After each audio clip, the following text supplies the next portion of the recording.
Assalamualaikum warahmatullahi wabarakatuh. Sahabat utama, pada kesempatan kali ini kita akan belajar bahasa Indonesia dengan materi menggunakan kalimat efektif dalam teks eksplanasi ilmiah.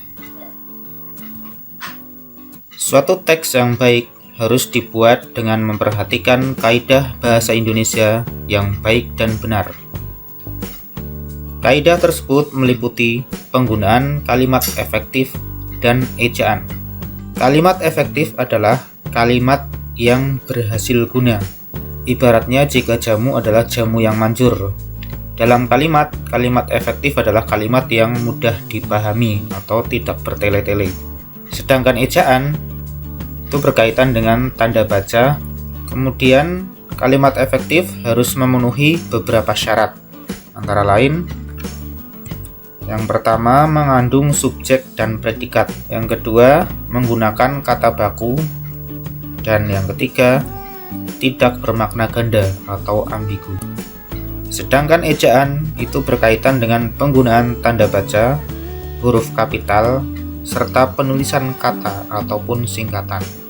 Untuk lebih jelasnya, kita bahas syarat kalimat efektif. Syarat yang pertama yaitu mengandung subjek dan predikat.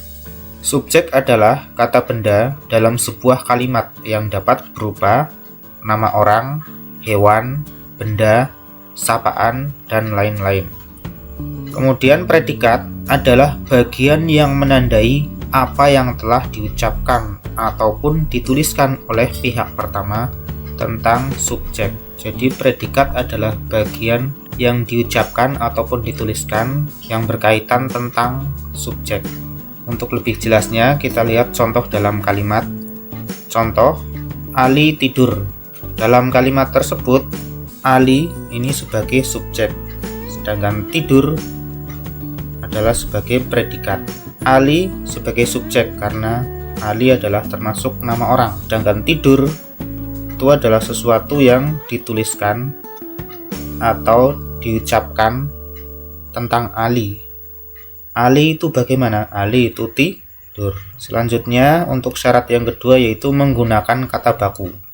Kata baku adalah kata yang pemakaiannya disesuaikan pada pedoman atau kaidah bahasa yang sudah ditentukan. Contohnya, aktif adalah kata baku. Kalau ditulis aktif atau F-nya ini diganti P, maka bukan kata baku. Kemudian andal, ini juga kata baku. Kalau handal bukan kata baku. Apotek, kalau ditulis apotik itu bukan kata baku. Kemudian advokat, kalau ditulis advokat itu bukan kata baku, dan lain sebagainya. Kemudian syarat yang ketiga yaitu tidak bermakna ganda atau ambigu. Contoh kalimat ambigu. Rumah seniman yang antik itu dijual dengan harga murah. Dapat dilihat di sini. Di sini tertulis rumah seniman yang antik. Ini bisa bermakna ganda. Bisa diartikan bahwa yang antik adalah rumahnya atau senimannya. Maka agar tidak menjadi ambigu, kalimat tersebut dapat kita rubah. Berikut adalah contoh kalimat tidak ambigu diambilkan dari kalimat yang di atas yang sudah dirubah. Rumah yang antik milik seniman itu dijual dengan harga murah. Di sini jelas tertulis rumah yang antik, berarti yang antik adalah rumahnya, bukan senimannya. Kemudian yang kedua adalah sedikit dirubah lagi. Seniman yang antik itu menjual rumahnya dengan harga murah. Di sini jelas tertulis seniman yang antik, berarti di sini maksudnya adalah senimannya yang antik, bukan rumahnya. Selanjutnya berkaitan dengan ejaan. Ejaan itu berkaitan dengan penggunaan tanda baca, huruf kapital, serta penulisan kata ataupun singkatan. Untuk lebih jelasnya, perhatikan contoh berikut. Berdasarkan penelitian, PT Toserbasan Majaya didirikan oleh Bapak Suwarno Martodiharjo pada tanggal 23 Maret 1975 dan berlokasi di Jalan Brawijaya nomor 4, Yogyakarta. Perhatikan berdasarkan tanda bacanya, di sini ada tanda koma, penempatannya harus tepat. Kemudian ada juga tanda titik. Karena ini kalimat berita, maka diakhiri dengan tanda titik. Jika kalimat tanya, maka diakhiri dengan tanda tanya. Jika kalimat perintah atau ajakan, maka diakhiri dengan tanda seru. Kemudian huruf kapital. Di sini dapat dilihat di awal kalimat kita harus menggunakan huruf kapital.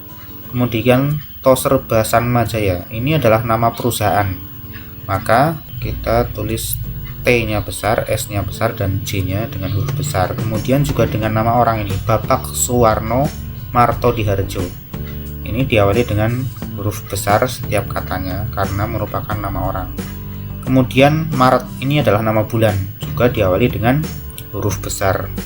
Jalan Brawijaya juga demikian, karena ini nama jalan.